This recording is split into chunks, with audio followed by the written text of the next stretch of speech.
Assalamualaikum warahmatullahi wabarakatuh. Perkenalkan, nama saya Ridwan Rahmat Firdaus. Saya dari Prodi Ilmu Komputer kelas malam Universitas Syarif Madani. Presentasi saya kali ini bertujuan diberikan tugas oleh Pak Iksan tentang materi sistem digital. Oke, langsung aja kita masuk ke pembahasannya atau materinya. Pengenalan sistem digital. Sistem digital adalah sistem yang memproses dan menyimpan informasi dalam bentuk angka biner. Informasi ini direpresentasikan sebagai serangkaian 0 dan 1. Definisi sistem digital. Sistem digital menggunakan logika biner untuk memproses informasi. Logika biner memiliki dua keadaan, 0 dan 1, yang mewakili mati dan hidup. Pengelola data. Sistem digital bekerja dengan memproses dan memanipulasi data yang direpresentasikan dalam bentuk biner. Logika biner. Sistem digital menggunakan operasi logika biner seperti AND, OR, dan NOT untuk membuat keputusan dan melakukan kalkulasi. Komponen elektronika. Sistem digital dibangun dengan komponen elektronik seperti gerbang logika, flip-flop, dan penguat. Perbedaan sistem digital dan analog. Sistem digital dan analog berbeda dalam cara mereka memproses dan mempresentasikan informasi. Sistem analog menggunakan sinyal kontinu yang dapat mengambil nilai di antara rentang tertentu. Contohnya seperti di materi tersebut. Analog and digital. Kalau sistem digital menggunakan sinyal diskrit yang hanya dapat mengambil nilai tertentu, biasanya 0 dan 1.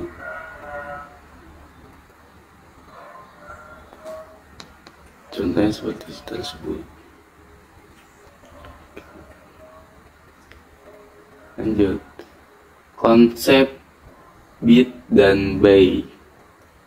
Bit adalah unit informasi data dasar dalam sinyal digital, mewakili satu digit biner atau buka kurung 0 atau 1 tutup kurung. Yang pertama, bit. Bit adalah unit data terkecil dalam sistem digital. Sebuah bit dapat mewakili dua keadaan, 0 atau 1. Yang kedua, byte. Sebuah byte terdiri dari 8 bit dan digunakan untuk mempresentasikan karakter, angka, dan simbol lain dalam komputer. Yang ketiga, kata. Kata adalah grup dari beberapa byte yang digunakan untuk memproses informasi dalam komputer. Ukuran kata bervariasi tergantung pada arsitektur komputernya. Lanjut. Karakteristik sinyal digital. Sinyal digital adalah sinyal diskrit yang hanya dapat mengambil nilai-nilai tertentu, biasanya 0 dan 1, dan diwakili oleh pulsa-pulsa listrik. Yang pertama, diskrit. Sinyal digital hanya dapat mengambil nilai-nilai tertentu yang diskrit, biasanya 0 atau 1. Yang kedua, biner. Sinyal biner digital menggunakan sistem biner untuk mempresentasikan informasi dengan hanya dua keadaan, 0 dan 1. Yang ketiga, tegas. Sinyal digital memiliki batas yang jelas antara 0 dan 1 dengan sedikit ambiguitas. Yang keempat, mudah diproses. Sinyal digital mudah diproses dan diubah dengan menggunakan sirkuit elektronik digital. Oke, lanjut. Keunggulan sistem digital. Sistem digital menawarkan banyak keunggulan dibandingkan sistem analog, menjadikan pilihan yang lebih disukai dalam banyak digital. Contohnya, akurasi tinggi, kemampuan untuk memproses informasi dengan presisi tinggi, mengurangi kesalahan. Keandalannya lebih tahan terhadap noise dan distorsi, menghasilkan sinyal yang lebih stabil. Fleksibilitas. Fleksibilitas dapat diprogram dan dikonfigurasi untuk berbagai fungsi dan aplikasi. Yang keempat, integrasi. Yang dimaksud integrasi mudah diintegrasikan dengan berbagai perangkat dan sistem lainnya. Oke, lanjut. Aplikasi sistem digital. Sistem digital digunakan dalam berbagai aplikasi dan perangkat elektronik sehari-hari hingga sistem kompleks. Yang pertama, komputer, laptop, smartphone, tablet, dan perangkat komunikasi lainnya. Yang kedua, perangkat elektronik, yaitu contohnya televisi, radio, pemutar musik, kamera digital, dan peralatan rumah tangga. Yang keempat, sistem industri. Contohnya sistem kontrol industri, robot, sensor, dan sistem manufaktur otomatis. Yang keempat, komunikasi. Contohnya telepon, internet, jaringan nirkabel, dan komunikasi satelit. Oke, lanjut. Peran sistem digital dalam teknologi modern. Sistem digital telah merevolusi teknologi modern, memungkinkan kemajuan dan inovasi dalam berbagai bidang. Yang pertama, jaringan komunikasi. Sistem digital telah memungkinkan komunikasi cepat dan mudah, menghubungkan orang lain di seluruh dunia. Yang kedua, pengelolaan data. Sistem digital memungkinkan pengumpulan, penyimpanan, dan analisis data yang besar dan kompleks. Yang ketiga, otomatisasi. Sistem digital telah mengotomatisasikan banyak proses, meningkatkan efisien dan produktivitas. Yang keempat, inovasi. Sistem digital mendorong inovasi dalam berbagai bidang seperti kecerdasan buatan, robotika, dan teknologi media. Oke, lanjut. Gerbang logika. Kita masuk ke materi selanjutnya, yaitu gerbang logika, pengertian dan definisinya. Gerbang logika adalah dasar dari sistem digital yang berfungsi sebagai blok bangunan utama dalam rangkaian elektronik. Mereka memproses informasi biner, yaitu data yang terdiri dari 0 dan 1 melalui operasi logika. Lanjut, fungsi dan kegunaan gerbang logika. Yang pertama, pengambilan keputusan. Gerbang logika membantu dalam pengambilan keputusan berdasarkan masukan biner, menentukan dan mengeluarkan yang sesuai. Yang kedua, manipulasi data. Mereka memungkinkan manipulasi data biner melalui operasi logika seperti AND, OR, NOT, XOR, dan NAND. Yang ketiga, rangkaian kompleks. Gerbang logika dapat digabungkan untuk membuat rangkaian elektronik yang lebih kompleks dan canggih. Yang keempat, sistem digital. Mereka berperan penting dalam membangun berbagai sistem digital seperti komputer, perangkat, mobile, dan sistem kendali. Itulah tadi fungsi-fungsi dan kegunaan gerbang logika. Oke, lanjut. Jenis-jenis gerbang logika dasar. Gerbang N. Gerbang N menghasilkan keluaran 1 hanya jika semua masukan bernilai 1. Gerbang OR. Gerbang OR menghasilkan keluaran 1 jika setidaknya 1 masukan bernilai 1. Gerbang NOT. Gerbang NOT menginversikan masukan, mengubah 0 menjadi 1 dan 1 menjadi 0. Itulah jenis-jenis gerbang logika dasar.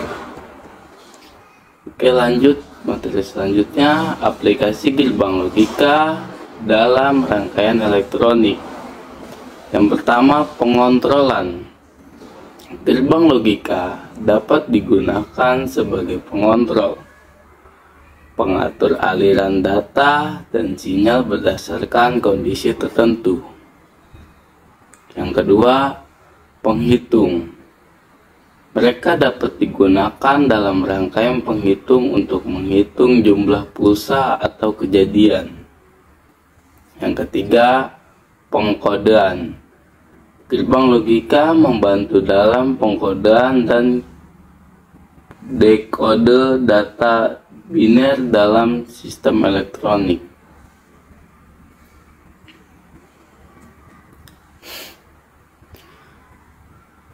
Lanjut, contoh penerapan setiap jenis gerbang logika.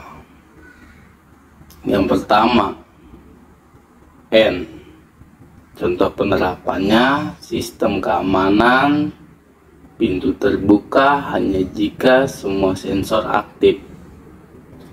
Yang kedua, OR.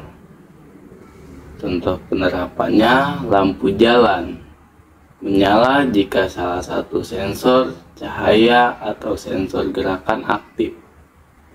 Yang ketiga, NOT.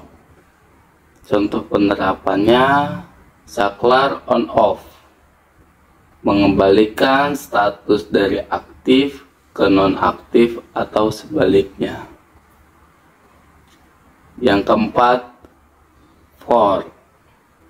Sistem pencahayaan, memilih salah satu lampu untuk menyala secara eksklusif.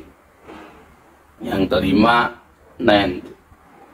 Contoh penerapannya, sistem kontrol, mencegah motor bekerja jika salah satu sensor rusak. Oke, lanjut. Pengenalan aljabar Boolean. Kita lanjut ke materi selanjutnya, yaitu pengenalan aljabar Boolean. Aljabar Boolean adalah cabang dari aljabar yang mengkaji operasi logika, dan hubungan antara variabel biner. Aljabar Boolean digunakan dalam ilmu komputer, elektronik, dan bidang lainnya. Lanjut, variabel Boolean dan operasi dasar. Yang pertama, variabel Boolean. Variabel Boolean hanya dapat memiliki dua nilai, benar 1 atau salah 0. Yang kedua, operasi dasar. Operasi dasar dalam aljabar Boolean adalah AND, OR, dan NOT. AND menghasilkan benar jika kedua input benar. OR menghasilkan benar jika salah satu input benar. Dan NOT membalikkan nilai input. Yang ketiga, contoh misalnya dalam gerbang AND. Jika input A sama dengan 1 dan input B sama dengan 0, output akan menjadi 0. Contohnya seperti gambar yang di samping.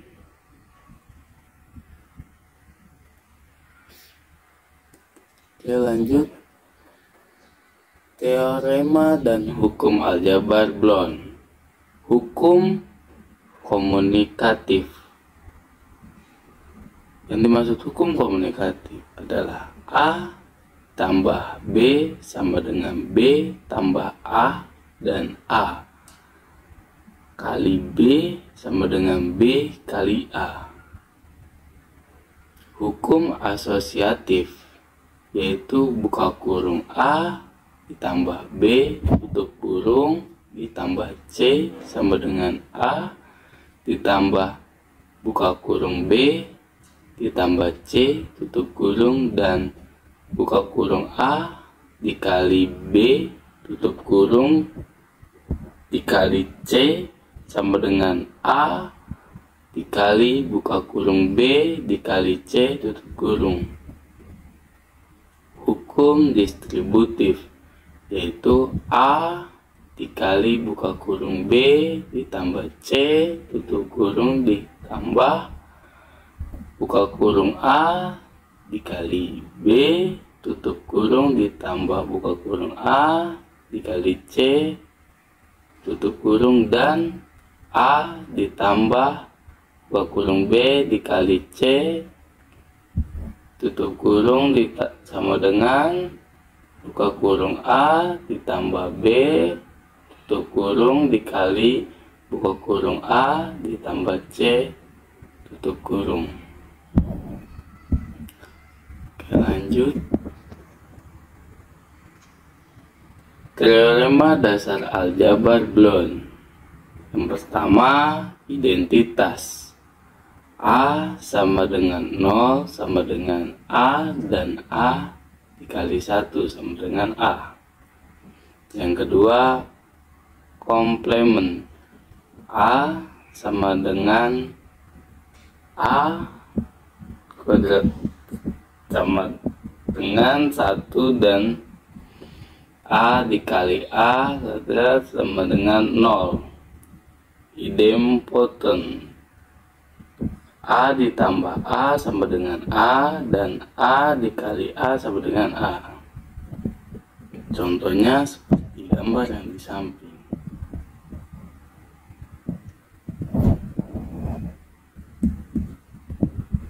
Oke, lanjut materi selanjutnya, pengertian dan contoh rangkaian kombinasi. Rangkaian kombinasi adalah rangkaian elektronik yang keluarannya ditentukan oleh kombinasi keadaan inputnya. Rangkaian ini dirancang untuk menghasilkan sinyal keluaran tertentu berdasarkan input yang diberikan. Rangkaian ini dapat terdiri dari berbagai macam komponen seperti gerbang logika, multilever, dan decoder. Lanjut, definisi rangkaian kombinasi dan contohnya dalam kehidupan sehari-hari. Rangkaian kombinasi berfungsi untuk menghasilkan output yang spesifik berdasarkan input yang diberikan. Keluaran ini bisa berupa sinyal digital, analog, dan bahkan kombinasi keduanya. Contohnya yang pertama, lampu lalu lintas yang berganti warna berdasarkan waktu.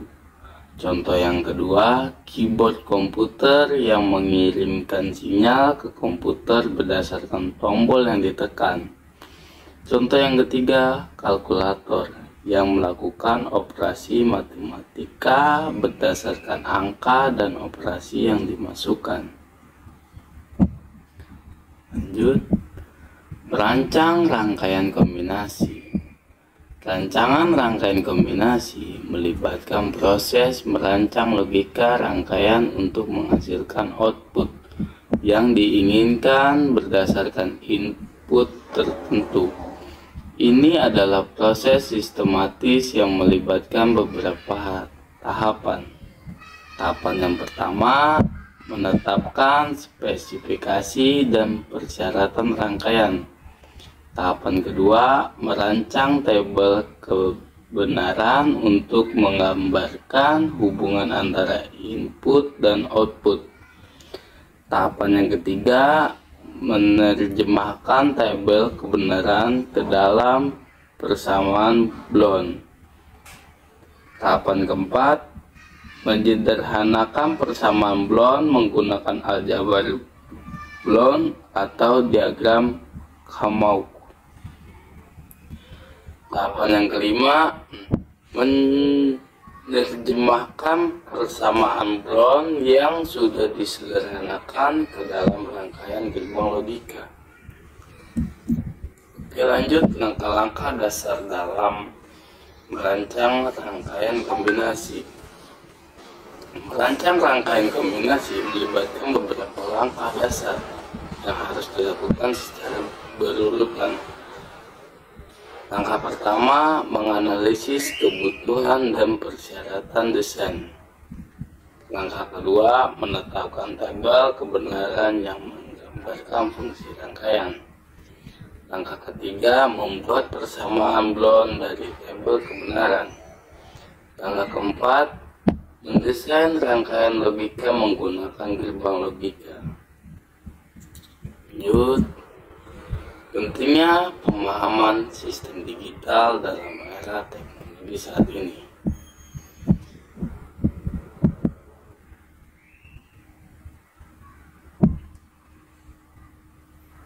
Kesimpulannya, pentingnya pemahaman sistem digital dalam era teknologi saat ini. Di era digital, memahami sistem digital menjadi sangat penting. Hampir semua aspek kehidupan kita terhubung dengan teknologi, mulai dari komunikasi, pendidikan, dan pekerjaan. Langkah-langkah untuk meningkatkan pemahaman dan penerapan sistem digital, yang pertama itu mempelajari dasar-dasar teknologi, mulai dengan memahami konsep dasar teknologi seperti algoritma, pemrograman, dan jaringan komputer. Yang kedua, praktik dan eksperimen. Terapkan pengetahuan dengan membangun proyek sederhana seperti website atau aplikasi mobile untuk mengasah keterampilan. Yang ketiga, ikut kursus dan pelatihan. Ikut kursus online atau offline untuk mempelajari teknologi terbaru dan mendalami bidang tertentu yang diminati.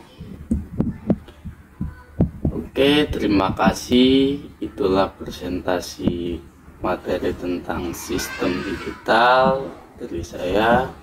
Sekian dari saya. Terima kasih. Wassalamualaikum warahmatullahi wabarakatuh.